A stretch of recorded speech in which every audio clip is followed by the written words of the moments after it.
patience et un peu de temps parce que ça fait beaucoup d'informations. Alors, la grève à Radio France, la réforme de l'audiovisuel public, vous en avez sûrement entendu parler. On est en grève depuis 51 jours à Radio France.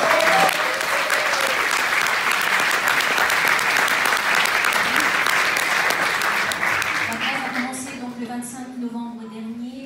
Un préavis de grève a été déposé par la CGT et l'intersyndicale d'ailleurs, concernant la restructuration de l'entreprise. Et cette restructuration, elle passe par 300 postes supprimés. L'intersyndicale a tenu une semaine et puis depuis début décembre, eh bien, il n'y a que la CGT qui porte à bout de bras cette grève à Radio France, donc depuis 50 jours. Pourquoi les autres syndicats ne sont pas avec nous, on n'arrive pas vraiment à le savoir. Ils ne communiquent pas leur stratégie et pour nous c'est très déstabilisant. Alors ça c'est un élément que je voulais vous dire, mais pour autant il faut se battre, il faut continuer à se battre. La CGT est forte et dans la CGT, dans l'AG, puisque nous tenons des AG quotidiennement, il y a aussi un comité de mobilisation qui s'est constitué, un comité de mobilisation qui représente une trentaine de personnes maintenant et qui organise des actions. Et ces actions, elles sont finalement notre seul moyen de communiquer vers l'extérieur. C'est complètement paradoxal, parce qu'on est quand même un média. Et c'est très difficile, moi je fais des émissions, donc je parle, je pose un poste, mais c'est très difficile de parler de la grève. Je travaille sur France Musique, comment voulez-vous que je parle de la grève sur des émissions musicales? Alors, je pourrais le faire, je le fais par truchement, je trouve des astuces, mais c'est un peu compliqué de le faire, d'autant que je n'ai pas le droit de le faire. Donc on n'a pas le droit de communiquer dans nos émissions. Alors les moyens qu'on a trouvés pour communiquer, c'est ce comité d'action qui s'est constitué et qui organise des actions. Vous avez peut-être entendu parler par exemple des vœux de notre présidente Sybille Veil, qui ont été parasités, court-circuités par une action justement organisée par le comité de mobilisation. Et le cœur de Radio France, parce qu'il faut savoir que dans ces suppressions d'emplois, c'est un peu dans le désordre tout ce que je vous raconte, mais il y a beaucoup d'emplois qui sont concernés. Il y a les forces musicales de la radio. Vous savez qu'à Radio France, il y a 2 orchestres, il y a un chœur et il y a une maîtrise, donc des jeunes chanteurs. Dans ces 2 orchestres, il y a des suppressions d'emplois régulières depuis plusieurs années. On parle même de faire fusionner ces 2 orchestres et qu'il y en ait un qui disparaisse.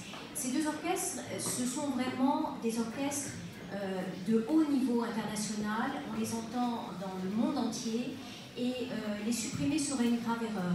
Le chœur de Radio France idem a une réputation internationale, c'est le seul chœur symphonique en France et là, 30 postes, ils sont 90, un tiers des effectifs, un tiers de l'effectif de ce chœur devrait disparaître d'ici 2022. Donc 30 postes supprimés sur 90 choristes. C'est énorme, ils ne pourront plus du tout chanter le même répertoire. Alors, même si vous êtes loin de ces musiques-là, c'est très important de savoir que ces formations-là, si on les étrangle, il y aura un impact direct sur la vie musicale en France. Alors, les choristes de Radio France se sont associés à nous pour court-circuiter justement les vœux de Madame Sybille Veil, donc la présidente de Radio France. Elle n'a pas pu présenter ses vœux. Ils ont chanté le chœur des esclaves de Nabucco de Verdi, c'est un opéra de Verdi, et ils lui ont coupé le sifflet. Elle n'a absolument pas pu présenter ses vœux. Elle était totalement déstabilisée et évidemment cette vidéo, cet événement a été filmé, abondamment filmé, relayé. Vous pouvez le voir sur beaucoup de pages Facebook et YouTube. C'est une des actions du comité de mobilisation. Le comité de mobilisation, il fait d'autres actions.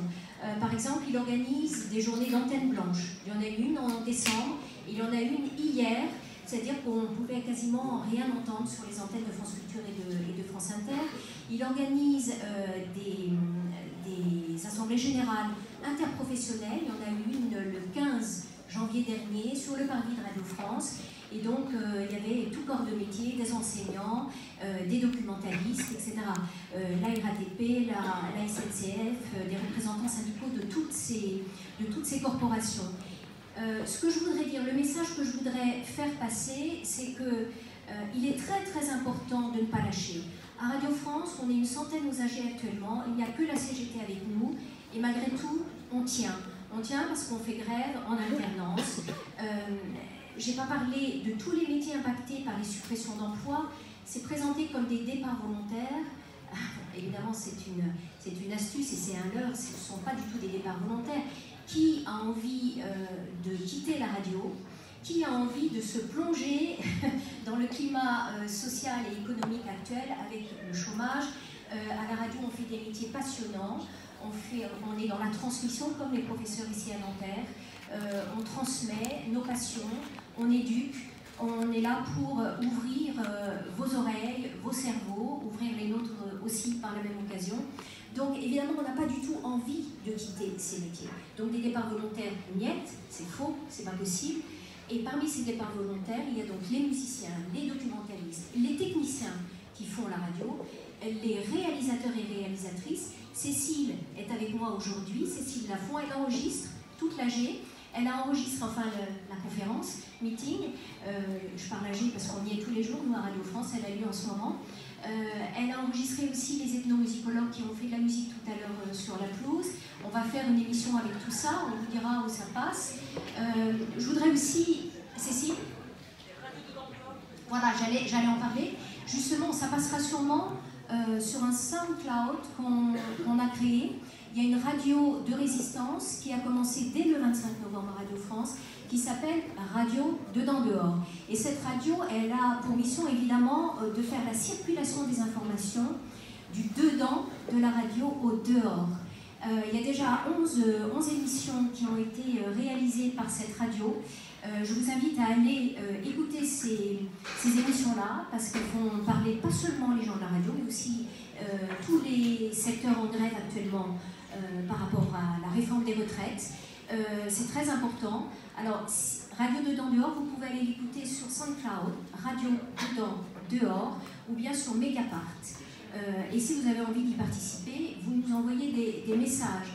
Dernière chose, notre façon de s'organiser. Il y a beaucoup de pression aussi à la radio, évidemment. C'est très frustrant pour nous de ne plus faire d'émissions. Mais on s'organise par des réseaux de communication via WhatsApp, par exemple.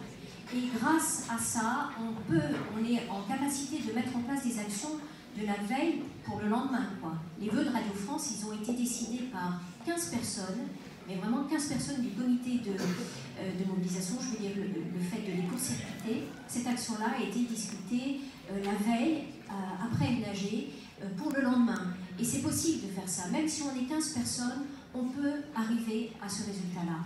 Donc, je vous encourage à faire la même chose et qu'on soit tous ensemble pour la suite. Voilà.